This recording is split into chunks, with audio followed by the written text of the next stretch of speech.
menyelesaikan bom bunuh diri? Baca kronologisnya. Pertanyaannya, bagaimana pendapat Ustadz Somad tentang bom bunuh diri di Palestina? Itu kronologisnya. Lalu saya marah. Jangan katakan bom bunuh diri, tapi katakanlah harokah istishhadiyah, gerakan mati syahid. Mereka di Palestina tak ada yang bisa menolong, mereka ledakkan dirinya. Dalilnya mana? Ketika sahabat mengelilingi Nabi pada saat perang Uhud, musuh sudah keliling pinggang. Datang seorang sahabat menghunus pedangnya, masuk dia ke gerombolan musuh, diputarnya pedangnya, walaupun akhirnya dia akan mati juga, dan dia sedang melakukan penebusan dirinya, maka dia tidak disebut bom bunuh diri, tapi gerakan mati syahid. Itu bukan pendapat saya.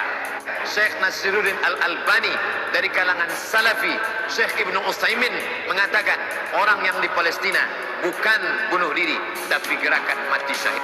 Banyak yang protes ketika saya membuat video bantahan terhadap anjuran harokah intihariyah dan harokah istishhadiyah yang dilakukan oleh Abdus Somad. Banyak yang menyalahkan saya seolah-olah saya memotong video itu. Karena memang konon video itu ditujukan kepada orang-orang yang bertanya tentang aksi bom bunuh diri di Palestina. Nih jawaban saya tangkapi. Bro, saya ajarin kamu untuk pinter ya kepada orang yang protes terhadap saya. Mengapa saya membuat video bantahan itu. Ini saya ajari tentang how the ideology works, ya. Banyak sekali teroris di Indonesia yang terilhami oleh sebuah buku yang bernama Ma'alim fil Thoriq. Siapa yang menulis ini? Said Qutb. Apa tujuannya Said Qutb membuat Ma'alim fil Thoriq ini? Untuk kebangkitan orang-orang secara politis di Mesir. Dibuat oleh orang Mesir untuk melakukan perlawanan terhadap Presiden Gamal Abdul Nasser. Tapi kemudian Ma'alim fil Thoriq ini mengilhami gerakan-gerakan Ikhwanul Muslimin di Mesir. Kemudian yang kedua adalah ada sebuah kitab yang ditulis oleh Abu Bakar Naji yang bernama Idarat at-Tawahhush. Kitab ini ditujukan kepada kebangkitan-kebangkitan ISIS di Irak dan Suriah. Tapi apa yang terjadi? Dua buku yang sebenarnya ditujukan kepada orang Mesir dan buku yang lain yang ditujukan kepada orang gerakan-gerakan militan yang mengatasnamakan Islam di Irak dan Suriah ini dipakai juga oleh teroris-teroris di Indonesia untuk mempertegas berbagai aksi-aksi kekerasannya. Ini orang-orang yang tidak terima karena saya membantah video UAS dan melawan videonya UAS ini, saya ajarkan bagaimana ideologi itu bekerja. Ma'alim fil Thoriq ini dibuat di Mesir, ditujukan untuk kebangkitan politik-politik Mesir melawan Gamal Abdul Nasser, presiden Mesir ketika itu. Idarat at-Tawahhush dibuat bagi orang-orang Wahabi di Irak dan Suriah, orang-orang Wahabi di Pakistan dan di Afghanistan. Tapi kemudian rujukan itu dipakai di Indonesia oleh kelompok-kelompok teror di Indonesia, oleh pelaku-pelaku bom bunuh diri di Indonesia.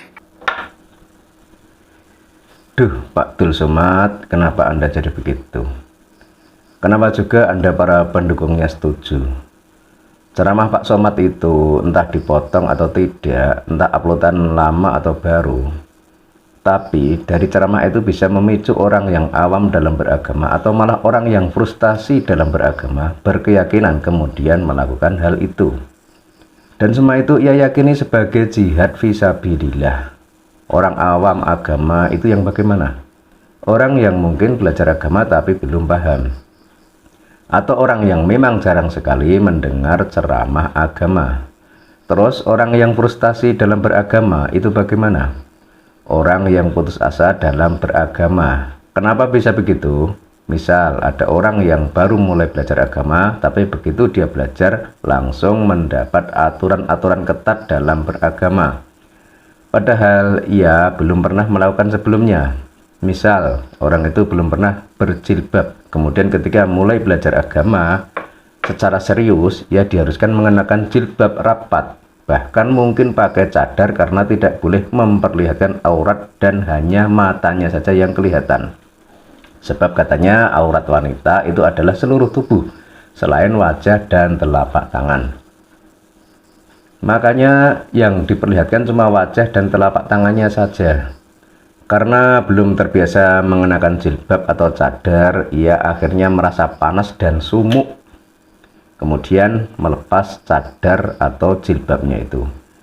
Ketika ikut kajian atau ikut tausiah, ia diberi penjelasan seperti ancaman, misal jika wanita membuka aurat maka akan disiksa di neraka. Orang itu akhirnya shock, frustasi, dan putus asa. Beragama kok begini sih susahnya? Apa tidak ada cara lain? Kemudian karena putus asa, tak sengaja ia menemukan ceramah Pak Somad tadi, kalau bunuh diri itu adalah mati syahid. Akhirnya ia bertindak seperti itu. Ini kan mengerikan, padahal Islam tidak kejam. Islam itu tidak horor. Islam itu rahmatan lil alamin, penuh kedamaian, penuh kasih sayang, wajah ceria dan menenangkan, bukan penampilan buram dengan mata menyeramkan. Masalah dosa dan pahala itu urusan Tuhan, bukan hak manusia untuk menentukan dosa atau pahala orang lain. Kalau orang melakukan bom bunuh diri itu karena diiming-imingi bidadari di surga, kemudian saking rindunya dengan bidadari, ia mau melakukan apa saja, termasuk menghilangkan nyawanya sendiri. Pertanyaannya sekarang, bidadari yang mana? Apa tidak ada cara lain untuk mendapatkan bidadari itu? Terus kalau melakukan bom bunuh diri itu banyak jatuh korban, apa semua itu tidak ada hitungannya di hadapan Tuhan? Kembali ke ceramah Pak Somad tadi ya. Bertobatlah Pak Somad, ceramah Anda jelas bisa memicu terbentuknya gerakan radikalisme dan terorisme. Pak Abdul Somad, Anda kok tidak tahu sih? Atau Anda tahu tapi pura-pura tidak tahu? Atau Anda benar-benar tidak tahu? Atau tujuan Anda memang begitu, menciptakan kelompok radikal dan teroris berkedok agama? Aduh Pak Somad, dahulu kelihatannya Anda juga aktif di NU, tapi sekarang kok bertolak belakang dengan NU. Ada masalah apa Pak? Kok sampai begitu?